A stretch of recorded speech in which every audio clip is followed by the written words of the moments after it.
To the Inspirational Parent right here on your hometown station, KHTS. I am your host, Jasmine Urbina, here in the studio with my dad and co-host, Alex Urbina. Hi, Dad. Hey, how are you? Good. Today, we are going to continue on our Parenting 101 segment. If you haven't heard all of the segments, I suggest maybe heading over to hometownstation.com and checking out our podcast from the last couple weeks. We have gone over a few. We have a huge list, but we get kind of carried away in our excitement with each of the topics. Yeah, we end up just kind of really digging down deep and really exhausting as much as we can our perception of each distinction and how valuable it can be to teach ourselves and our kids and actually learn along together in the process of understanding what words mean, such that we can take that new learning and create a framework in our mind, in our perspectives, that actually empowers us rather than disempowers us. And the next distinction I want to talk about today is growth. When I think about growth, I think that this is a distinction that we don't really talk a lot about, because I feel like at a certain point as human beings, we become the experts at certain things in our lives, especially ourselves. I feel like the average person stops growing interpersonally probably around the age of 12 to 15 years old.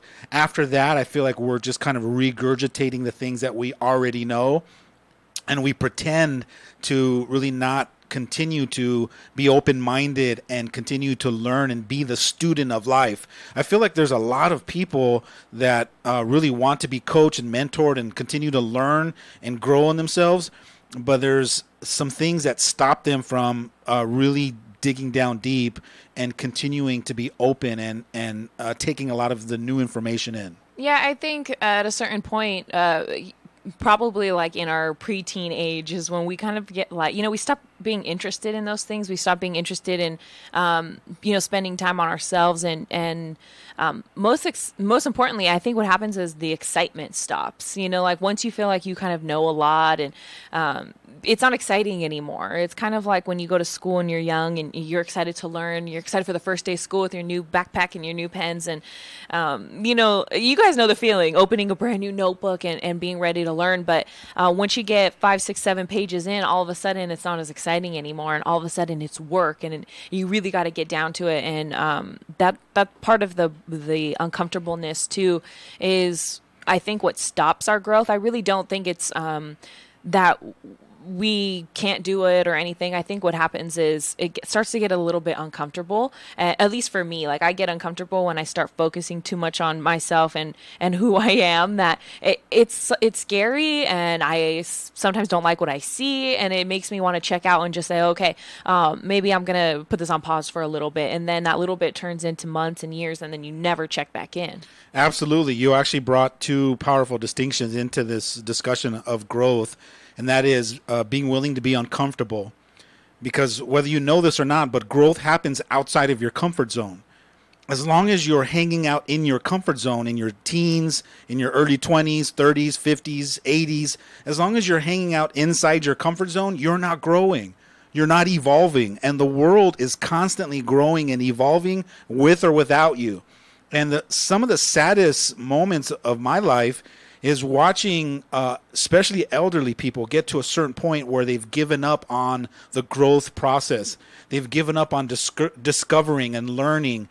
And what happens is the world kind of keeps going on and they kind of get left behind. And the fear starts to creep in even more, because they start creating this belief that I'm not smart enough anymore, or I'm not educated enough. And a little bit at a time, the fear becomes bigger, and it keeps them more saturated and stuck inside and positioned inside their comfort zone that doesn't allow them to take on new challenges and being willing to be uncomfortable, such that they experience the growth and the benefits and the values of continuing to challenge themselves. Yeah, I don't really think it's just limited to the elderly. I think anyone who I wasn't saying it was limited. I'm saying it's like a common occurrence. Recently, some of my heartbreak is watching elderly people at a certain point, they've just resided and given up because they've decided that the world is too advanced for them. But you have to get to that place, and that can start in your 20s and your 30s, to where you subtly just stop learning and growing, and you rely on resting on your laurels of what you already know, your know-it-allism. As long as you hang out in know-it-allism, you're just regurgitating the same stuff that you already know, but you're not having new powerful breakthroughs. You're not really opening up new possibilities for yourself to learn at deeper levels. And I'm talking about interpersonal learning. I'm not talking about the kind of learning that you go to school and educate yourself in the books, and but I'm talking about the personal growth.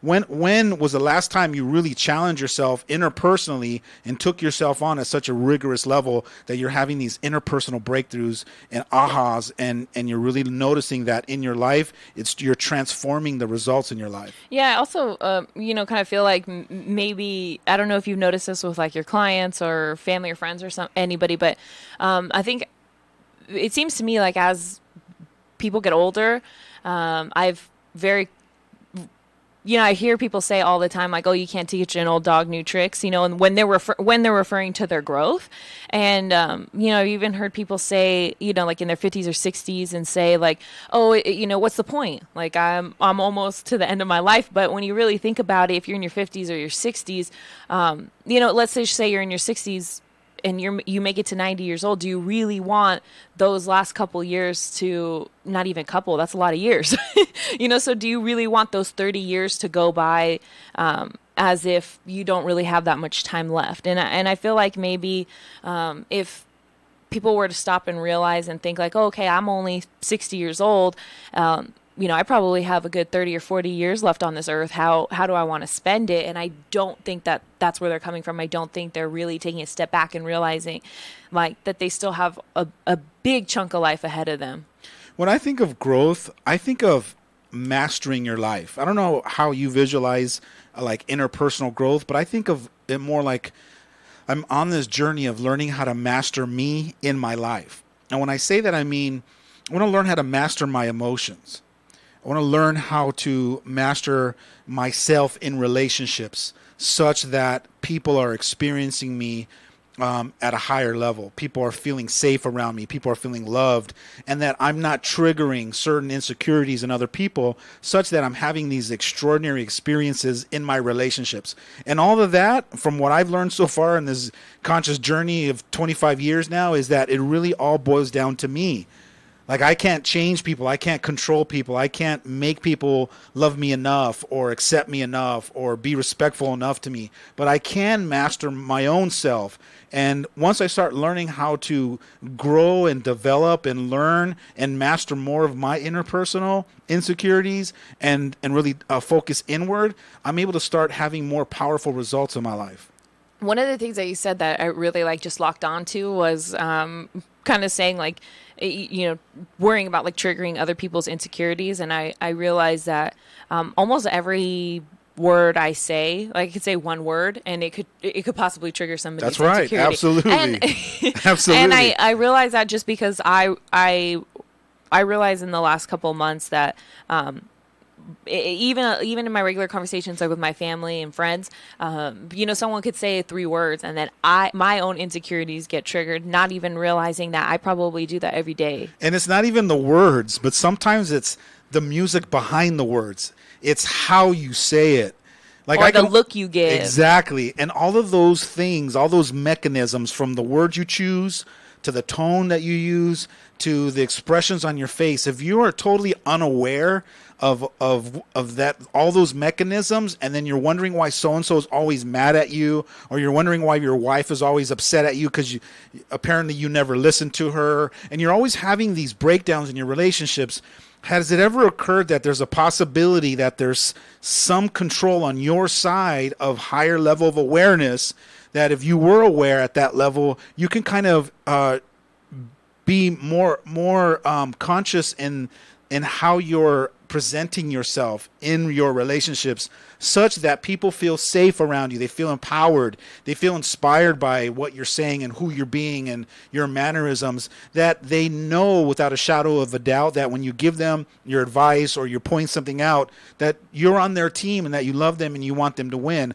rather than having the doubt because they're misinterpreting some of your intentions. Yeah, and I think I was gonna even gonna say this before, but it's weird that you said intentions, because I always try to think back. Not always. I'm gonna admit that I don't always do this, but I like to think back and remember, like, the saying where they say people judge us. We judge people by their actions, but we judge ourselves by our intentions. And for me, that it's a good reminder to remember that most of the time I'm not coming off, the way that I hope or the way that I think. Like, a lot of the things that I say and the way that I say them, I realize are very hurtful sometimes.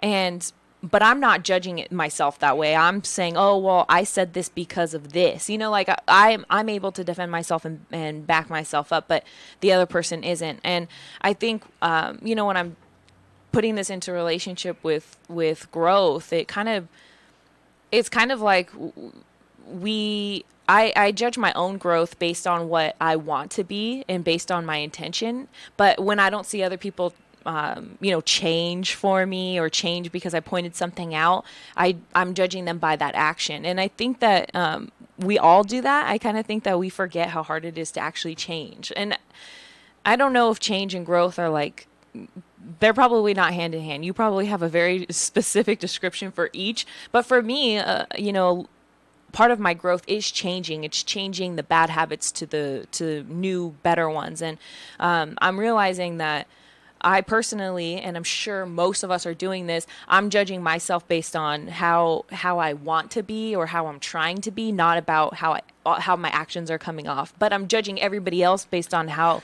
their actions are pertaining to me. That's a great point, but you should also be highly aware of how you're being perceived by other people. So here's an example. Like, I can be working on myself and know that my genuine intentions is to love people and to believe in people and want them to win.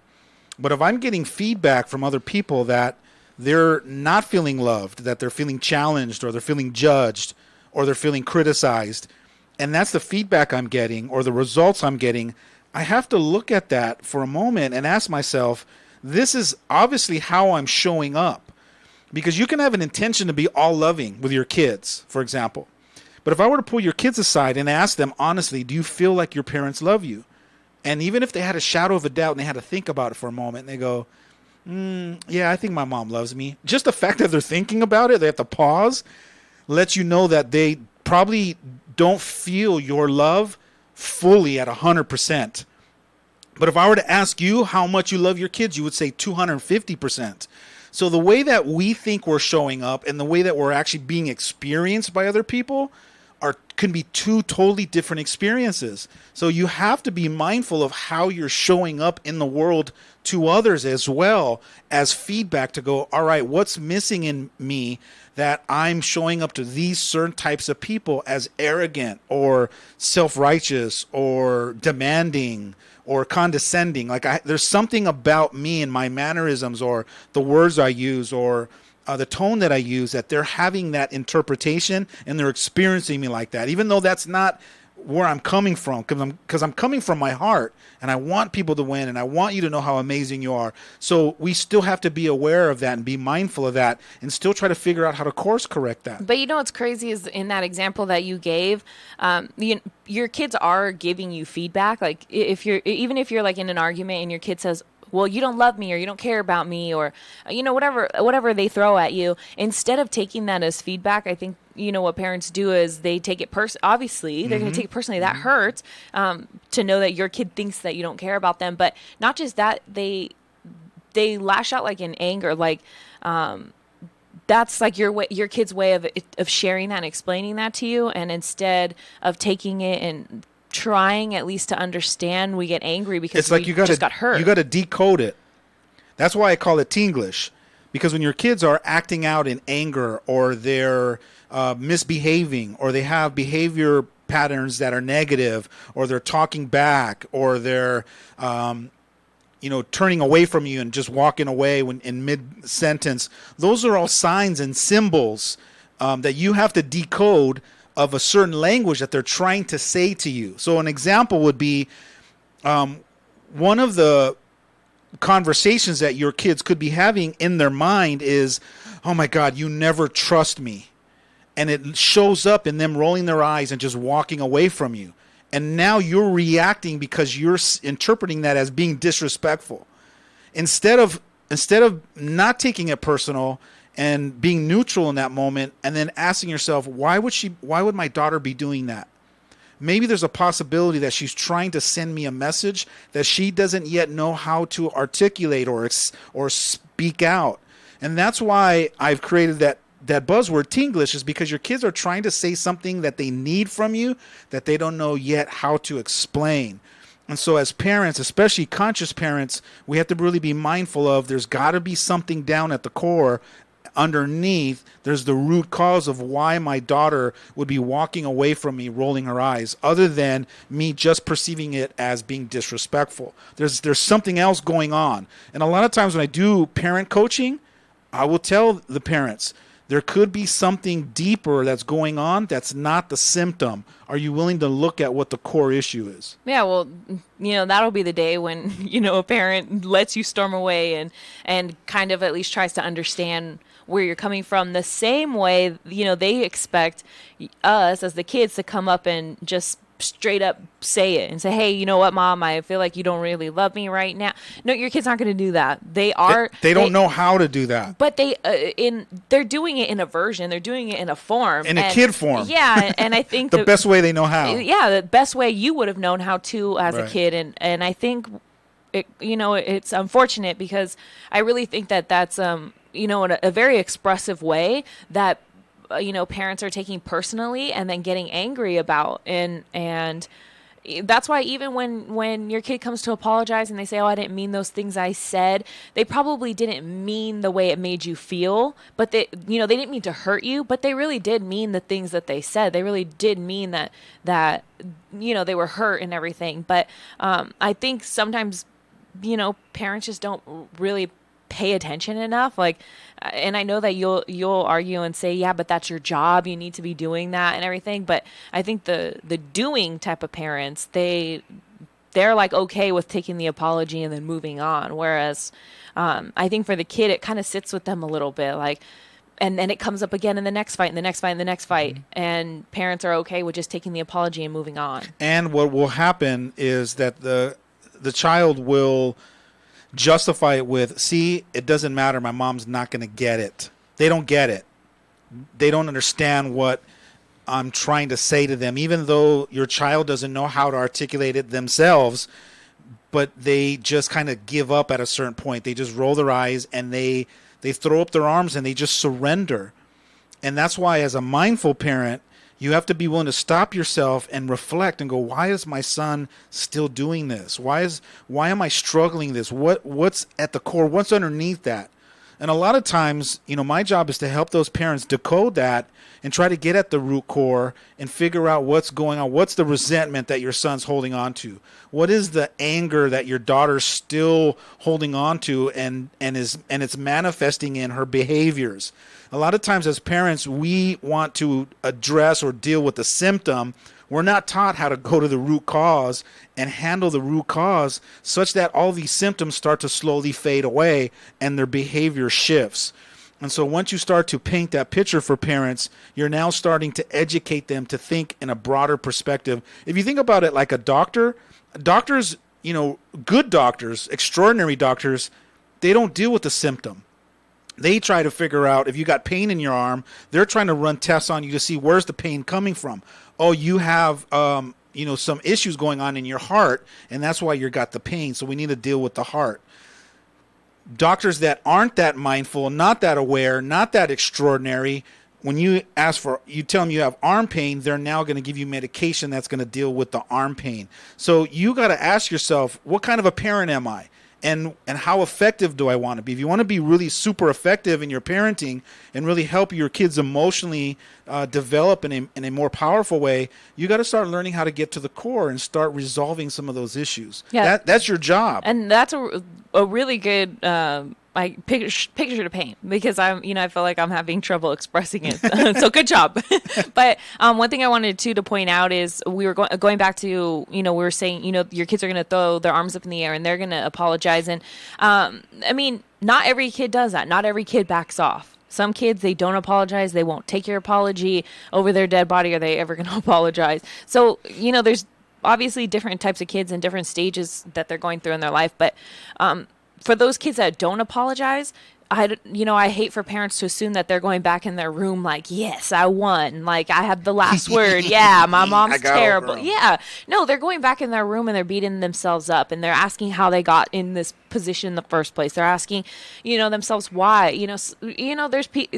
It's sad to think, but your kid is not going back in his room plotting and scheming. They're going back in their room and they're saying, why God? Why was my mom this way? Why is this happening to me? And maybe it's not, the most effective way to get through it, but that's really all that they know. So, I've talked to a lot of parents who have said like, oh, I feel like my kid just hates me. He's just out to get me. They keep doing all these things and they're making it like me. And sometimes I want to shake them and just be like, this has nothing, it's not about you. Just pay attention to him and you'll see that. So here's the takeaway before we go on a break. If your son or daughter is having those kinds of behaviors, it's not about you. It's that your kids are struggling with something specific that they need you to get off of making it about you and realizing that they don't know how to express themselves in their frustration about what they're trying to say to you. So what they need from you, mom, dad, is to be a little bit more aware, a little bit more evolved, a little bit more secure in yourself such that you're not taking things personal and reacting and blowing things up, but that you're coming back into the room loving and vulnerable and neutral, and that you're asking them questions and you're helping them get to the core of the matter and figuring out together as a team what they're struggling with. And you have to learn how to create that kind of a process. Someone has to teach you if you don't already know that. If you came from a home where your parents were reactive and it was just brush stuff under the carpet, then you're going to be that same kind of parent until you learn something different. We'll get back to that thought after the break. I have something I want to say about that. But stay tuned for more of The Inspirational Parent right here on your hometown station, KHTS. Why do people from all over Santa Clarita come to our spa in Canyon Country? Simple. They want the highest quality services at prices that everyone can afford. This is Rosemary from Beyond Harmony Med Spa. Read our reviews and know why we won the Ultimate Beauty Awards 2 years in a row by the readers of Elite magazine. Come and see how close we really are and experience the level of excellence that our clients have loved for the past 13 years. Go to beyondharmony.com or call 298-8008 today for a free consultation. If you'd like to take your business up a notch, take a look at Elite magazine. Linda and Mo Hafizi, owners of our Valley's two leading magazines, the Magazine of Santa Clarita and Elite. I'm so proud of Elite. It allows your advertisement to stand out. We distribute Elite to 50,000 homes and businesses. You'll find us in 1,900 local hotel rooms. Discover how Elite magazine can help your business. Call 294-4444. Superior quality is second nature to us. Just ask our advertisers.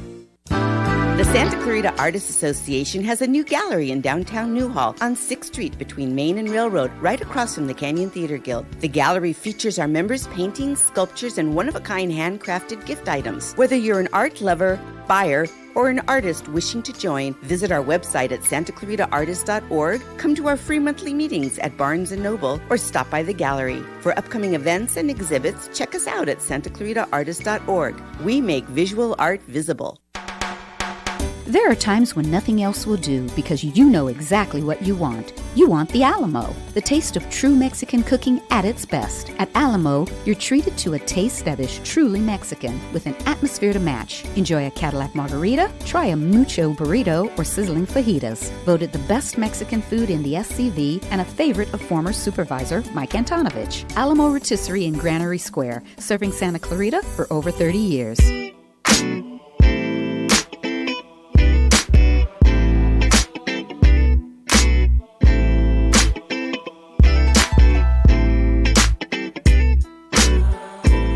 Welcome back. You're listening to the Inspirational Parent right here on your hometown station, KHTS. Today we are going over our Parenting 101 series. Before we went on the break, we were talking about growth. So I realized we took almost a whole 30 minutes to talk about one topic. So I kind of want to move on to the next one, if that's okay. Yeah, absolutely. So the next distinction is called habits. And if you don't know what a habit is, you need to really give yourself permission to study what a habit is, why a habit forms, how a habit can be both positive for you and negative. Obviously, when we're doing work on ourselves to be more effective and better ourselves, we want to get inside the gap and kind of cherry pick all the negative habits and see how they're sabotaging our potential growth and our success. And as a parent, as you're learning that for yourself, you can also now be teaching your kids these distinctions because they're not learning them at school. Very few schools are actually going over certain leadership distinctions or life distinctions or distinctions of mastery or self or personal growth. But I think it's your job as a parent to start teaching them some of the emotional intelligence, and learning what habits are and how they can help us and hinder us is important. Yeah, I think parents are really, really good at teaching habits. Like, I mean, obviously, the ones that teach you to brush your teeth every day. They're teaching ones how, when you get older, how to take a shower by yourself. Like they teach you like all of these really good habits. Like you got to shower every day. You got to do this, this, this. But like you said, when it comes to like the emotional stuff, when it comes to all of the really deep stuff, there's no one really there to teach it. And kind of this one obviously reminds me of the 7 habits that I realized that I had the opportunity to go to an outside source to find books and to find, other things that are going to teach me how to start creating these better habits. Because, between me, you, and the people who are listening, you and mom don't have the best habits. I don't, which didn't really teach me and my siblings to have the best habits, but you did provide me with, this really great book that did teach me the 7 habits. And what's really cool is when I do forget about those, I'm not going to go over all of them. You could just Google them. But when I do forget about those, I visit the charter school SCVI, they have the 7 habits all plastered around the campus. So it's really cool to go somewhere, especially like a learning center that's teaching these things that I had to learn at 20 years old, or, I got to learn at 20 years old, being so much older that I feel like if I was younger and someone was throwing it in my face, I would be so different right now. That's the purpose of the show, and talking about these distinctions and opening up the possibility to parents that your kids can learn these powerful distinctions. And you're capable of teaching them. Absolutely. However, you got to be capable of teaching them while you're learning them yourself to the next level. I mean, it's great that you learn them. Like, there's certain distinctions that I'm still trying to teach you in your early 20s that I still haven't mastered myself. However, I'm courageous enough to be willing to challenge myself and go on that journey along with you or before you, so that I can welcome you onto your own journey and discovering it for yourself. That's why I love having these kinds of discussions, because we can sit down, whether it's here or at home, and just talk about different distinctions that are either helping us or hindering us. And habits is a great distinction to really understand what they are, how they form, how they sabotage us, get in the way of our full potential. And then obviously noticing the habits that we have developed to kind of give us a little bit of motivation to want to keep learning and being aware of the limiting habits that we've developed that kind of don't really help us prosper and evolve to the next level. And there's a lot that you are not even aware of, that I'm not aware of, that are real silent. And so I'm sure people are probably like, all right, Alex, give me an example. What kind of a habit can be sabotaging me and I'm not aware of? What kind of habit can you think of that just is like a silent killer? It's a dream stealer. Maybe, I don't know. I'm trying to think of something everyone does, like drinking coffee or something. Okay. So how about the possibility, and I'm just opening up a possibility, that every time someone acknowledges you, you downplay the acknowledgement. Can that be a habit? Yeah. You've developed now this habit that everyone goes, "Hey man, you did an amazing job," and you go, "Yeah, but the lighting wasn't good enough," and so you always have developed this habit of always downplaying every acknowledgement. Now, how are you going to evolve and grow into being a confident, self-loving, self-accepting human being if every time someone wants to validate you, you have this habit of downplaying all of the great qualities that someone's trying to validate in you? Well, I think people do that I'm assuming the only two reasons I can think of is one, because their own insecurities, or two, because it kind of goes back to that whole saying like that I think we've talked about it before with, like not wanting to outshine people or not wanting to show your greatness kind of thing. Yeah, but if I don't know that I have this habit of downplaying and no one points it out to me, and my parents never open up this possibility for me to learn what a habit is, and that I have probably hundreds, if not a couple thousand of negative habits that get in my way, then I don't know what to look for. I don't know how to notice that I have this limiting habit that's sabotaging my evolving in the world and advancing and becoming more conscious. I don't realize that I'm not setting myself up to win by being unaware of this limiting habit that I've developed. That's why it's important to really teach this distinction and learn it for yourself as a parent. Yeah, I also think I feel like because that habit it seems so small, like it probably has like a really big effect, but because it seems so small, people just think, oh, okay, I'm not going to point that out. It's not a big deal. That's right. And they don't realize it's not a big deal until they're dealing with a 35-year-old son or daughter that has failed to launch in their home because they have so many self-doubts and fears and insecurities, and they're still living at home ordering Domino's pizza on your credit card. We talk about all the time. And you're frustrated because you didn't think it was a big deal to point out to them that they have this habit of downplaying acknowledgement at 12 years old, because it never occurred to you to even have that discussion because you didn't learn that distinction yourself, and you are unevolved to a certain level yourself, and you never had somebody teach you that, or you didn't see the value of wanting to learn that for yourself and to develop that. Another habit I thought of is being late. Can you develop a habit of not being on time everywhere you go? Yeah, it could be more than a habit. It could just be your thing at one point. Yeah, well, before it becomes your thing, it's a habit that you have developed, and it's a limiting habit, because how it can limit you is that now people don't trust you.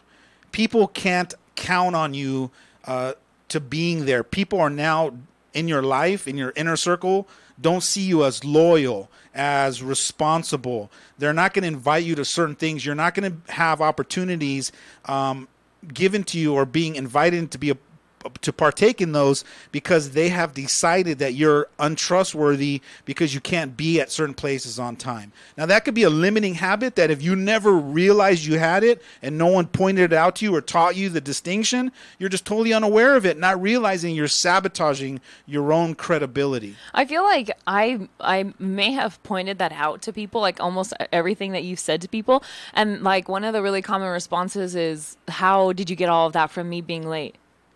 And I don't know how to explain it, but it's like a thing, like, and it almost makes me feel kind of like crazy sometimes, because I'm like, oh, maybe I'm just overreacting, but you're always late. So how does that, like, how do we get all of that, like, from people being late? I'll give you an example. A great response is, I got that because that's my experience of you. So Tommy, every time you're late, my experience of you is that I can't trust you because you're late. I can't make plans because I'm counting on you to be there. And if you're always late, I'm not going to invite you to certain things. I'm only going to invite the ones that I know that are on time to everything. So I'd rather pick somebody that's less qualified than you, that's not as great as an artist or really good at what you do and your expertise, but I'm going to pick the second or third person down the list because I can count on them. So what would it be like if you're one of the best plumbers in the community, or you're one of the best experts at whatever your field is, but people aren't coming to you, or they're not inviting you to participate or partake in certain events, even opportunities to earn, because you have this habit of not being on time. And then my experience of you every time you're not on time is that I can't trust you. Now, whether it's true or not, of you being trusted or not, doesn't matter. What matters is my experience of you every time you're late. I've created this belief that you're untrustworthy. So when people challenge you, you can say, I got all that based on my experience. It's not like it's the truth. It's just my experience of you. And I've put you in this box that you're untrustworthy because you have this habit of being late everywhere you go. One of my biggest breakthroughs was somebody in my early 20s that one of my mentors really laid it on thick to me and said, I don't trust you. It was heartbreaking. It crushed my heart. And that's the first time I had to really look at myself and go, man, how many other places are you late everywhere you go? And is that how you want to reflect yourself as a leader in the world, in the community, in your family? Do I want my kids to look and go, well, I'm not going to be there on time because my dad is never on time? Like, how do you lead not having fine-tuned some of your habits to really be effective and have people be inspired by you rather than disempowered? Yeah, and now that I'm like kind of thinking about it, I realize that kind of what I was like trying to say about it becomes your thing, like being late becomes your thing. I think people just kind of like your habit could be so bad, like your habit could be like you could that just people be, accept like it. Yeah, like you could be so good at that bad habit that people have just been like, oh, okay, like I have a friend that legitimately like people will invite, they will tell her the wrong time so she'll show up on time. They'll be like, okay, notoriously she's an hour late, so I'm gonna tell her the event's at 4 when it's really at 5. Like to me, I'm like, this is insane that we're doing this, but fine. So I, when I was saying like, it becomes your thing, you could actually just be that habit to somebody. Like, yeah, you're a great friend, but you're late, or you're not going to be there, you're not going to show up. And so as you share that story, the first thing that comes to my mind is how many other opportunities does she miss in her life that she's not being invited to or partaking in? How many other powerful opportunities that go right by her because people look at her credibility and they doubt it based on their experience of her being late all the time. Or even like, maybe like someone saying, like telling that story and then someone else listening and be like, oh, I was going to call her to help me with that thing, but I'll just call somebody else. Or, for, maybe a job or something, you never know how other people's perceptions are going to just kind of be thrown onto other people too. So the point of us talking about habits, and I know we went off on specific habits, but we went off on a tangent to talk about specific habits, limiting habits that get in your way and ruining your credibility and sabotaging your results, because I want to paint a picture for you. I wanted to give you an example that there are thousands of little small habits that you've developed that are interpersonal, that you pay a price that either you're not aware of or that you just justify it, that just the way it is. Or you can easily justify that it's other people. Well, I'm not getting invited to that party because of blah, blah, blah. And you go on this whole dramatic story justifying why you're not being invited. Instead of, if you got the honest feedback from other people, they're going to go, nah, man, they're not inviting you because you're always late and they can't trust you. What? Like that, sometimes having that kind of feedback has you look at yourself and realize that you might have some limiting habits that are sabotaging your results. And that's as an adult. Can you imagine how many limiting habits your kids have that they're unaware of? Not because they're just not smart enough, it's because no one taught them. No one is talking about habits. No one is painting the picture. No one's having discussions with our kids about how a habit can be formed and how it could be hindering us as well as helping us. And one of the things too I want to point out that's cool about habits is when I'm really like into my growth and like my personal development and everything, I find the thing that's really easy is I can pick a habit and then just be like, okay, well, what's the opposite of this, or how can I change this? And it's like a really good place to start. Like when I kind of check out from like my personal development and everything, and I'm like jumping back into it. I'm like, okay, do I pick up where I left off? Do I start all over? Where should I start? It's always like, for me, I'll always pick a habit to like kind of focus on and like work on that one.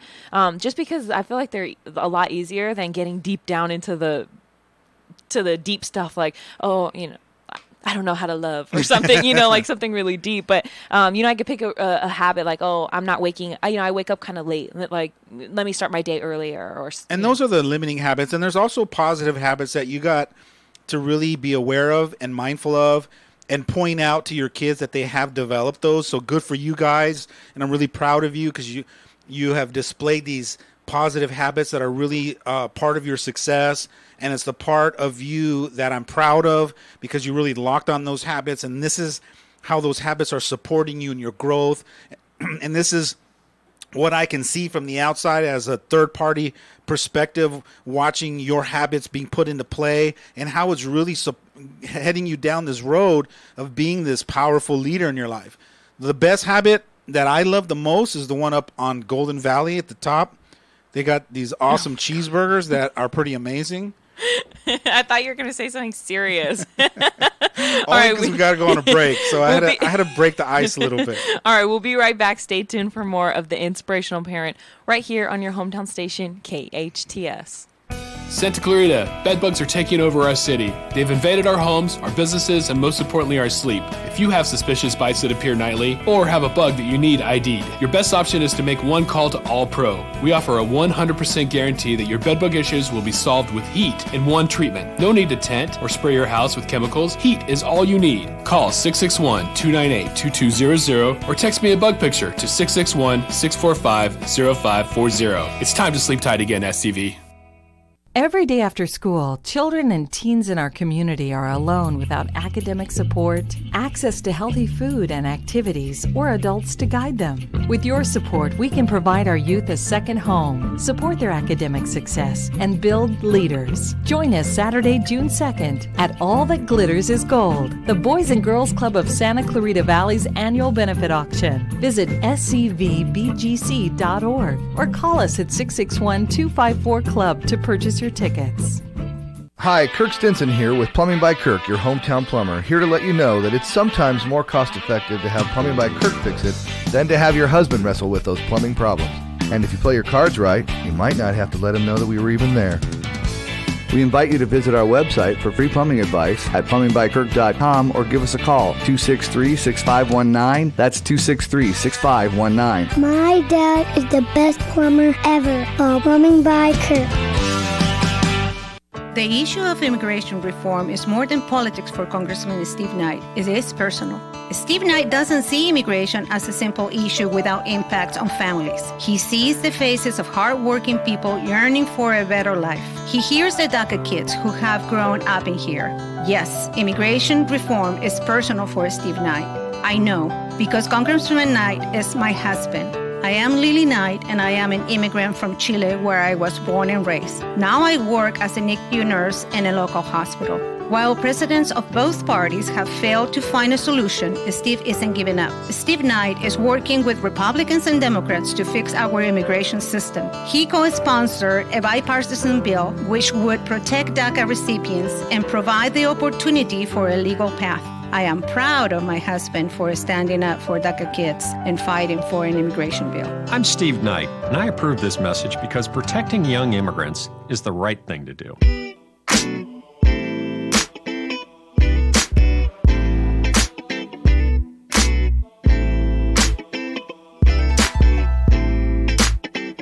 Welcome back. You're listening to The Inspirational Parent right here on your hometown station, KHTS. So, this is going to be hard for me, but I have a little announcement to make. Today, I didn't want to spoil it with any sad moments or anything, so that's why we didn't tell everybody ahead of time. But today is actually going to be the last day that The Inspirational Parent is going to be on air at KHTS.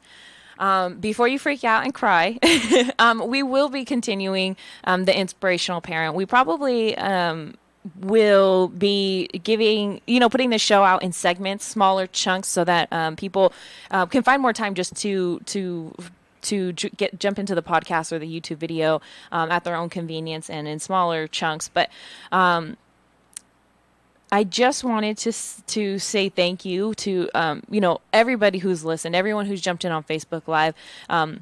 This is from me and my dad, especially to KHTS, who has for so many years. I mean, I personally have been doing the show with you for the last 3 or 4 years, but you've been doing shows on here much longer than me. But I wanted to say thank you. KHTS has really, one, helped me find my voice as a young adult, as a young teenager too, and still continuing, still, doing some work there. But, this platform has just been so amazing to get out into the community and share what our passion is, what our families, values, morals, everything that we've been raised on. So, I'm really thankful to Carl and Jerry, as well as the staff here, and especially Andrew Delgado, our producer. He's amazing. When he's not here, I'm like, I don't even want to do the show. But thank you, Andrew. Thank you to everybody at KHTS who's been doing this. But my thank you is going to go on, could go on forever. So go ahead, Dad. No, I want to, piggyback on what you said and really thank Carl and Jerry and KHTS for giving us this platform to share ourselves, and to I want to thank you for partnering with your dad, because I know that as a young adult you could be doing so many extraordinary things, and you didn't have to say yes to me, and you did, and it means a lot to me that you would say yes, because I think I made up this story that you love me too much, and you love what I'm doing, and you love the difference that I'm able to make with people and families.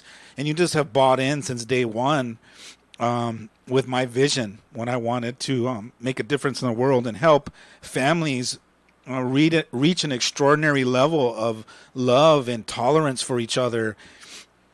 And I want to thank you for coming in every Friday, and no matter what you have on your schedule, you've sacrificed a lot to be here, and you've always operated from the show must go on, and you're still saying, hey Dad, where are we taking it to? And I'm excited for the new adventure. All of these different platforms that we have been given to create a platform for us to have a voice and to keep shining our light, with the intention to inspire other people to look for their own light and recognize that, hey, I have a light too, and I want to start searching for that, and I want to be a better dad, and I want to be, more effective mom to my kids, and I want to inspire my kids to be leaders, and I just want to thank you and thank Andrew for your relentless and rigorous commitment to be our show producer, and what a ride it's been, and I want to thank you guys.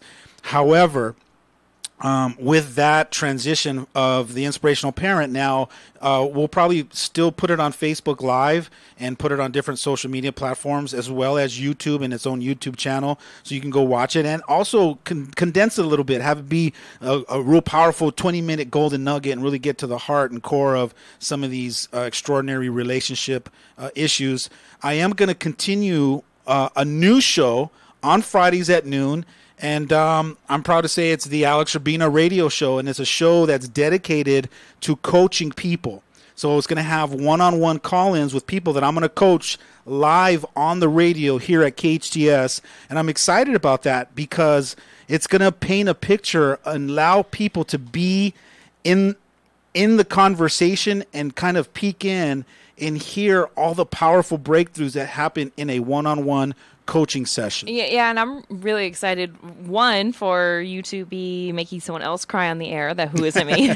But two, I'm really excited to finally have some engagement, finally have because we've been talking to each other for 3 or 4 years, not knowing who was listening, not knowing unless we had feedback, and it's going to be really exciting to see all the people who are courageous enough to go up against you and see just what happens, and see how powerful it could be for the community. So I really do urge you, if you have that knee shaking, like, I don't know if I should call or not, or whatever, just do it, and then just see what happens. And if not, you don't want to do it on the air, that's fine.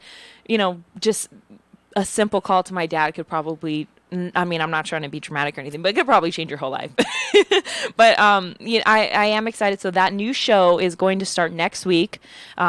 This will be the last Inspirational Parent on KHTS, but follow us on Facebook and everything, and I promise we will have more content for the Inspirational Parent. But next week will be the Alex Urbina radio show, and it's going to be every Friday from 12 to 1, same slot and everything. So now you just get 2 shows. And I would love for you to be also continue to be a part of the show by showing your courage and what it looks like to inspire not only parents as they listen in on what it's like to be coaching a young adult who just gets it about looking at themselves and having the courage to and the willingness to call themselves out on air and be willing to interact with me in a way that you're trying to find whatever it is that you need to find to remember how truly extraordinary you are and how powerful you are and help continue to get yourself to the next level while letting other people be a part of the journey. Yeah, and I think for me, one of the reasons why I was always so... Even the days where, and Andrew can attest to this, where I would come in and be like, all right, let's just do this and get it over with. Because some days, they are hard to come in here and tell on yourself or sometimes I felt like being scolded or even by yourself or being judged. And, that part was challenging. I'm not going to lie. However, the outcome and the aftermath, it ended up seeming not so bad once I got the information and once I was able to take it in. So I guess I want to point out that if you are thinking about calling in or maybe you're not, maybe you just are going to be content with listening, I really do urge you to at least take in some of the information as if my dad was talking to you. So in any way that you can identify with it, with you or your kids or anything, was always my goal coming in here was pretend like you were talking to me.